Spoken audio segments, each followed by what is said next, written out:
Let us understand a unique method of sketching trigonometric functions without calculating each point. I am Anil Kumar. Welcome to my YouTube channel and the website Global Math Institute.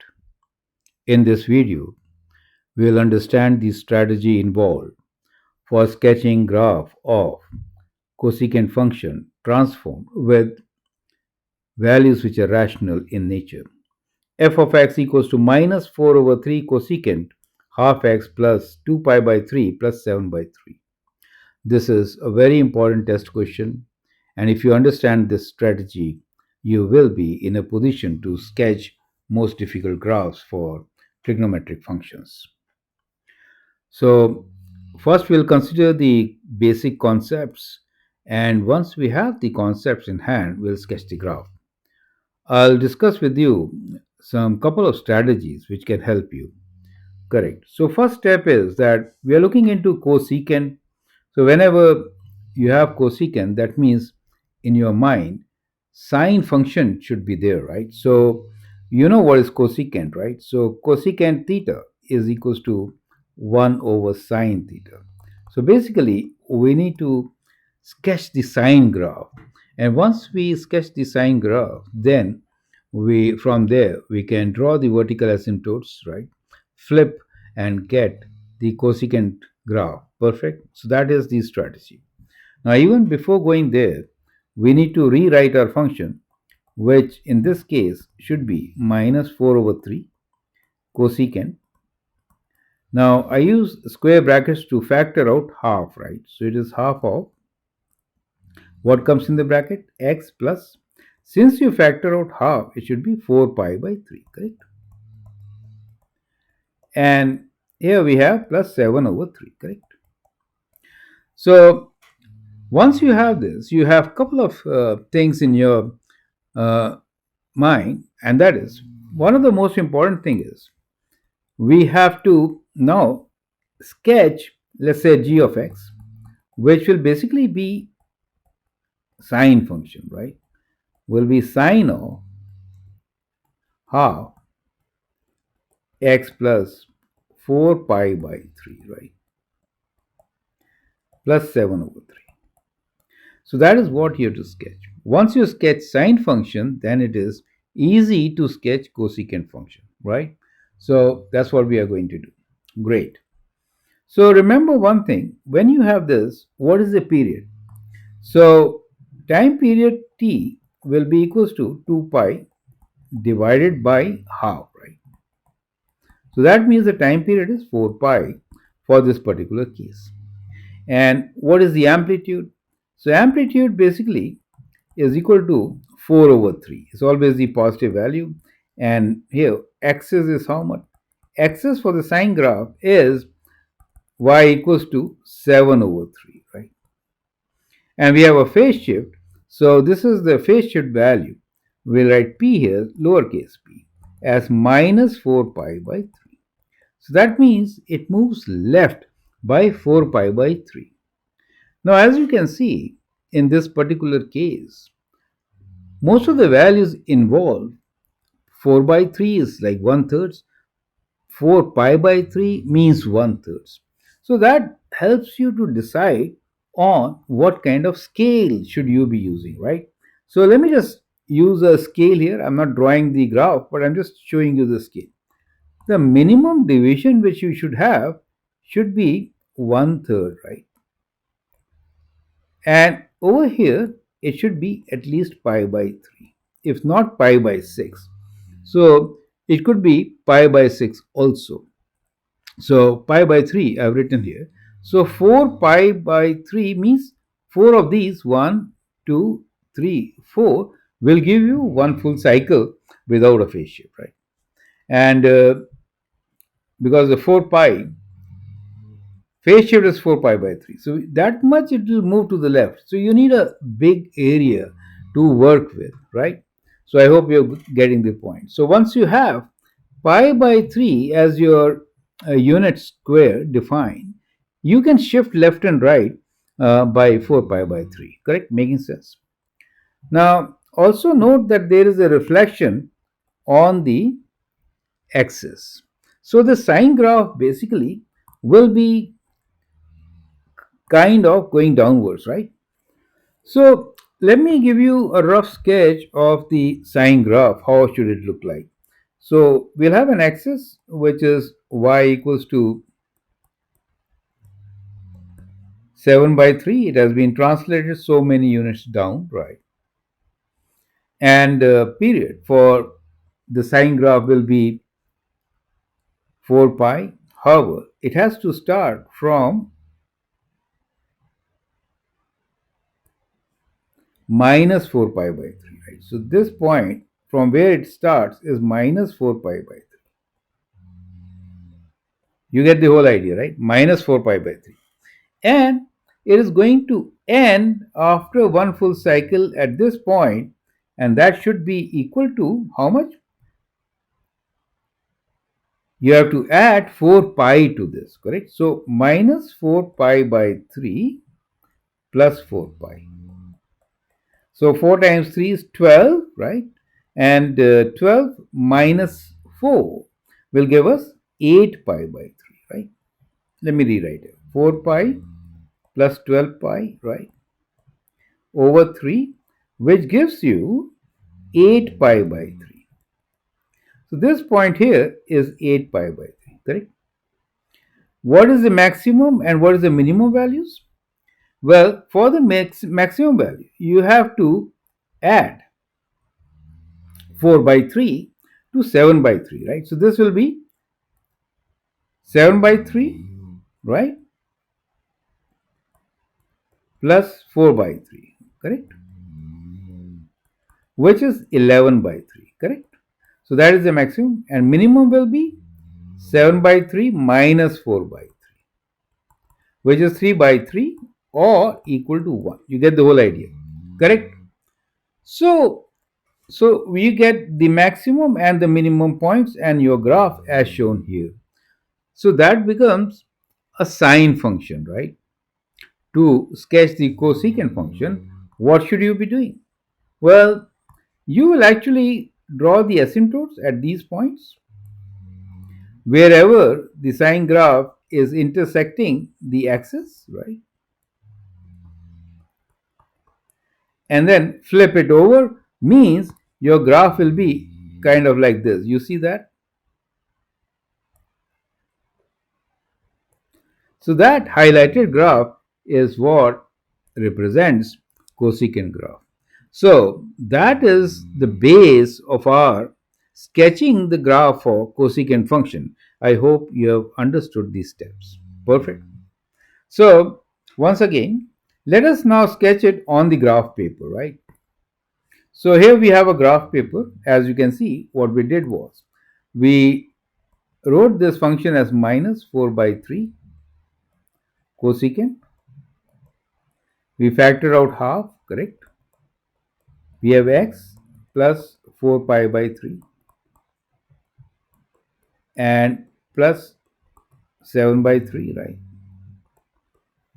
So first step is 7/3. So every division is 1/3, right? So this is like 1, right? This is 2, correct? This is 3, right? So this is 1, 2, 3, correct? You understand? And each division is divided into thirds. So where is going to be our axis? Our axis will be at 7/3, right? So 1, 2, 3, 4, 5, 6, and 1, 7. So that becomes the axis.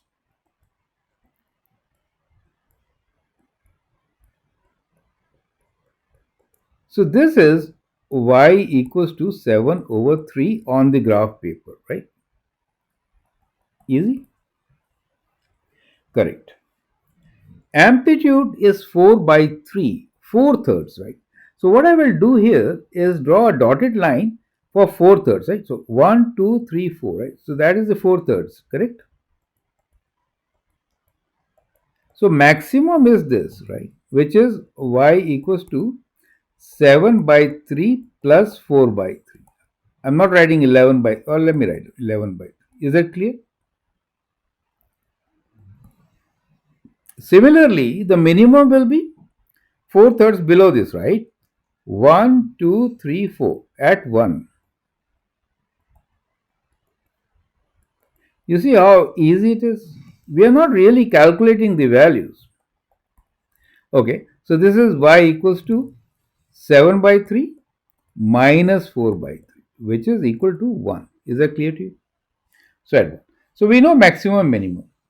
Now let's point out the period. Period for us is because cos cosecant half means sine half means period of not 2 pi but 4 pi. So 4 pi and every division here is pi by 3, right? So 1 pi, 2 pi, 3 pi, 4 pi, correct?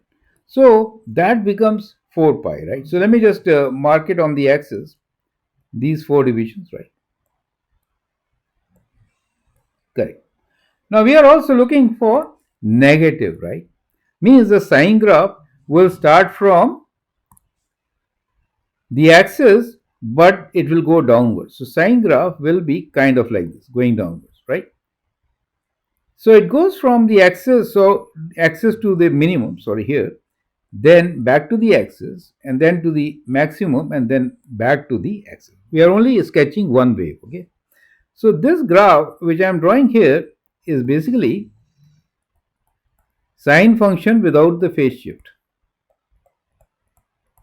Is that clear? So what I've drawn here is minus 4 by 3. So let me write down here what I have drawn in blue is, so let me call this as h of x equals to minus 4 by 3 sine of half x plus 7 by 3. Makes sense, right? We have not done the phase shift. Now we are going to do the phase shift of 4 pi by 3, right? So to this, we'll do the phase shift of 4 pi by 3 means moving each critical point 4 pi by 3 left. So 1, 4 divisions, correct? So it is like 1, 2, 3, 4, correct? So that is the position minus 4 pi by 3. So each will come to this point, right? And here 1, 2, 3, 4, correct? This 1, 2, 3, 4. Make sense? From here 1, 2, 3, 4. Correct? From here 1, 2, 3, 4. I'm only drawing one wave, right? So that becomes our final graph, which will be for sine, correct?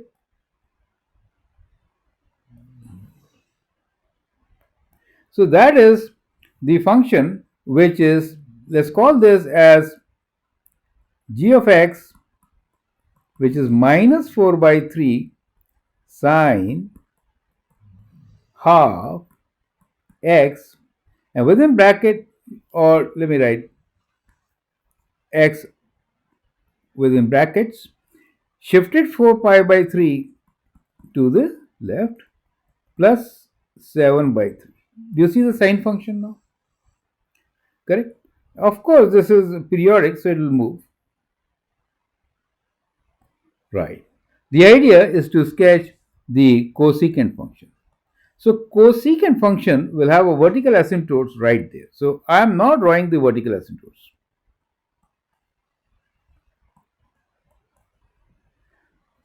Wherever the sine graph is cutting across the axis. Perfect. So for only one wave I am drawing, you can extend this since the function is periodic, right? And now we can extend this and draw the cosecant graph as this. You get the idea, right?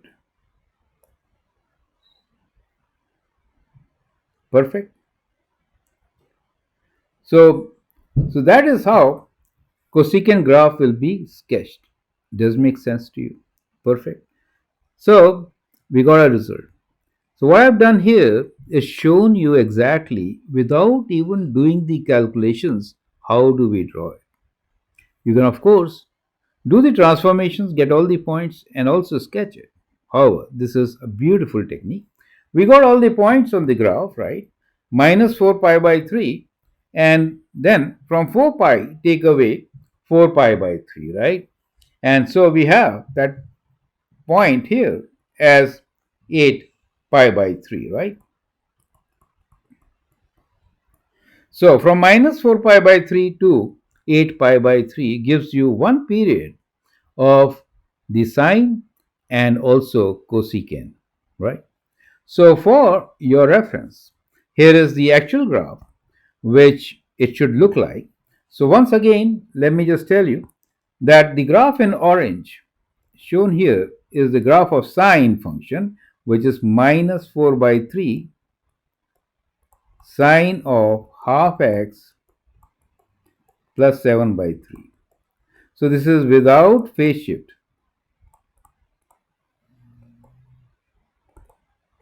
Perfect. So without phase shift, this orange line is easy because we inverted it, correct? And took our 5 critical points and sketched the graph.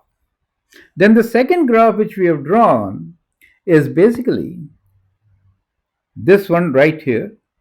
And this graph is with the phase shift, right? So this is minus 4 by 3 sine of half x plus 4 pi by 3 plus 7 by 3. Makes sense? So we got the blue graph which is shifting towards the left. You see that? By 4 pi by 3. So this point here is minus 4 pi by 3, correct? So we get our sine function. Now to get the cosecant function, we first drew wherever you have this, your vertical asymptotes, correct? You see that? So wherever the blue graph cuts the axis, we have the vertical asymptotes.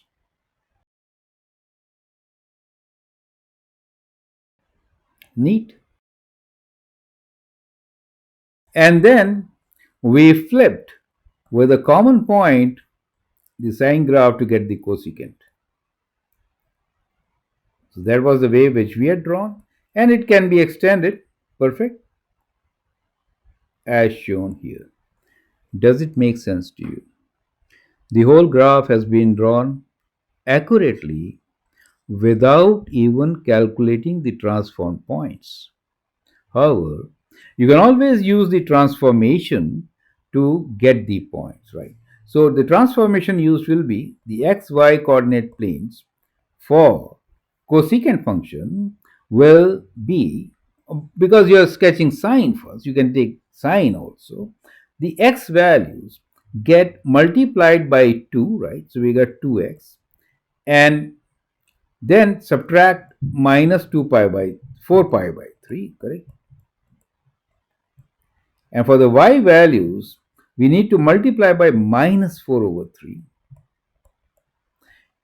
y values at 7 by 3. So with that, you can actually get the transform points. When you plot these points, you will see it matches the graph shown and highlighted. Perfect. I hope you have understood all these steps, including how should we select the scale for sketching trigonometric functions, which is extremely important. Perfect. Now, in the next video, or let me say, the next question for you is to sketch the tan function given to you here. Again, the values are in fractions. Choose the graph properly, right? And then graph it. Perfect. I hope that makes sense. Feel free to write your comment, share your views. If you like and subscribe to my videos, that'd be great. Thanks for your valuable time. All the best.